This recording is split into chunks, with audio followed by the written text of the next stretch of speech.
ಉಂಡ ಮನೆಗೆ ಕನ್ನ ಹಾಕಿ ಲಕ್ಷಾಂತರ ರೂಪಾಯಿ ನಗದು ಕಳವು ಮಾಡಿದ್ದ ಕೇರಳದ ಮಂಜೇಶ್ವರ ಮೂಲದ ಆರೋಪಿಗಳಿಬ್ಬರನ್ನ ಬಂಟ್ವಾಳ ಗ್ರಾಮಾಂತರ ಎಸ್ಐ ಹರೀಶ್ ನೇತೃತ್ವದ ತಂಡ ಬಂಧಿಸಿದ್ದಾರೆ. ಆರೋಪಿಗಳಿಂದ ಕಳವುಗೈದ ಸೊತ್ತುಗಳನ್ನು ವಶಪಡಿಸಿಕೊಂಡಿದ್ದಾರೆ. ಮಂಜೇಶ್ವರ ಮೂಲದ ಪ್ರಸ್ತುತ ಪರಂಗಿಪೇಟೆ ಜುಮಾದಿಗುಡ್ಡೆ ನಿವಾಸಿ ಅಶ್ರಫ್ ಅಲಿ ಮತ್ತು ಬೆಂಗ್ರೆಯ ಕಬೀರ್ ಬಂಧಿತ ಆರೋಪಿಗಳು. ಕಳೆದ ಅಕ್ಟೋಬರ್ ತಿಂಗಳಿನಲ್ಲಿ ಬಂಟ್ವಾಳ ಗ್ರಾಮಾಂತರ ಪೊಲೀಸ್ ಠಾಣಾ ವ್ಯಾಪ್ತಿಯ ಪುದು ಗ್ರಾಮದ ಕೋಡಿಮಜಲು ಎಂಬಲ್ಲಿಯ ಮೊಹಮ್ಮದ್ ಜಾಫರುಲ್ಲಾ ಇಮಾದ್ ಬಿಲ್ಡರ್ ಅವರ ಮನೆಯಿಂದ ನಗದು ಹಾಗೂ ಲಕ್ಷಾಂತರ ರೂಪಾಯಿ ಮೌಲ್ಯದ ಚಿನ್ನಾಭರಣ ಕಳವು ಮಾಡಲಾಗಿತ್ತು.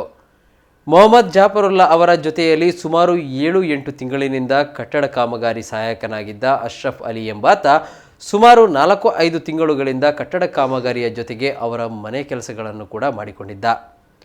ಜಾಫರುಲ್ಲಾ ಮತ್ತು ಅವರ ಮನೆಯವರ ಜೊತೆಗೆ ವಿಶ್ವಾಸದಿಂದ ಇದ್ದವನು. ಅಕ್ಟೋಬರ್ 18ರಂದು ಮನೆಯವರು ಸಂಬಂಧಿಕರ ಮನೆಗೆ ಹೋಗುವಾಗ ಮನೆಗೆ ಬೀಗ ಹಾಕಿ ಹೋಗಿದ್ದರು. ಮನೆಯ ಮಾಲಕ ಜಾಫರುಲ್ಲಾ ಅಗತ್ಯ ಕೆಲಸವಿದ್ದ ಬಗ್ಗೆ ಬೆಂಗಳೂರಿಗೆ ಹೋಗಿದ್ದರು. ಈ ಸಂದರ್ಭದಲ್ಲಿ ವಿಶ್ವಾಸದ ವ್ಯಕ್ತಿಯಾಗಿರುವ ಅಶ್ರಫ್ನಲ್ಲಿ ಮನೆಯ ಬೀಗದ ಕೀಯನ್ನು ನೀಡಿದ್ದರು. ಮಾಲಕ ಸಹಿತ ಮನೆಯವರು ಅವರ ವೈಯಕ್ತಿಕ ಕೆಲಸ ಮುಗಿಸಿಕೊಂಡು ಅಕ್ಟೋಬರ್ 23ರಂದು ಕೋಡಿಮಜಲು ಮನೆಗೆ ಬಂದಾಗ ಮನೆಯ ಎದುರುಗಡೆಯ ಬಾಗಿಲು ಲಾಕ್ ಆಗಿದ್ದು ಮನೆಯ ಬೀಗದ ಕೀಗಾಗಿ ಅಶ್ರಫ್ ಅಲಿಗೆ ಕರೆ ಮಾಡಿದಾಗ ಆತನ ಮೊಬೈಲ್ ನಂಬರ್ ಸ್ವಿಚ್ ಆಫ್ ಆಗಿತ್ತು.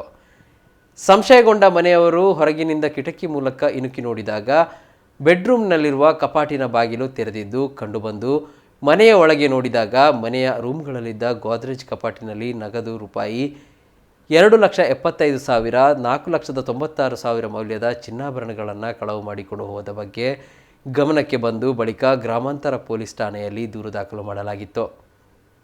ಆರೋಪಿ ಅಶ್ರಫ್ ಅಲಿ ಮತ್ತು ಬೆಂಗ್ರೆಯ ಕಬೀರ್ ಎಂಬಾತನನ್ನು ಪೊಲೀಸರು ಪತ್ತೆ ಹಚ್ಚಿ ಸುಮಾರು 4,50,000 ಮೌಲ್ಯದ ಚಿನ್ನ ಮತ್ತು ನಗದು 4 ಲಕ್ಷವನ್ನು ವಶಕ್ಕೆ ಪಡೆದುಕೊಂಡಿರುತ್ತಾರೆ.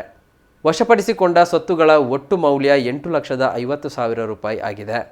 ಆರೋಪಿಗಳು ಮತ್ತು ಸೊತ್ತು ಪತ್ತೆಯ ಬಗ್ಗೆ ದಕ್ಷಿಣ ಕನ್ನಡ ಪೊಲೀಸ್ ಅಧೀಕ್ಷಕರ ಮಾರ್ಗದರ್ಶನ, ಹೆಚ್ಚುವರಿ ಪೊಲೀಸ್ ಅಧೀಕ್ಷಕರ ನಿರ್ದೇಶನ, ಪೊಲೀಸ್ ಉಪಾಧೀಕ್ಷಕರ ಬಂಟ್ವಾಳ ಉಪವಿಭಾಗದವರ ಆದೇಶದಂತೆ ಬಂಟ್ವಾಳ ಗ್ರಾಮಾಂತರ ಅಧಿಕಾರಿಯವರು ಮತ್ತು ಸಿಬ್ಬಂದಿಗಳನ್ನೊಳಗೊಂಡ ಮತ್ತು ಜಿಲ್ಲಾ ಸಿಡಿಆರ್ ವಿಭಾಗದ ಸಿಬ್ಬಂದಿಗಳು ಸೇರಿ ಪ್ರಕರಣವನ್ನು ಪತ್ತೆ ಹಚ್ಚಿದ್ದಾರೆ.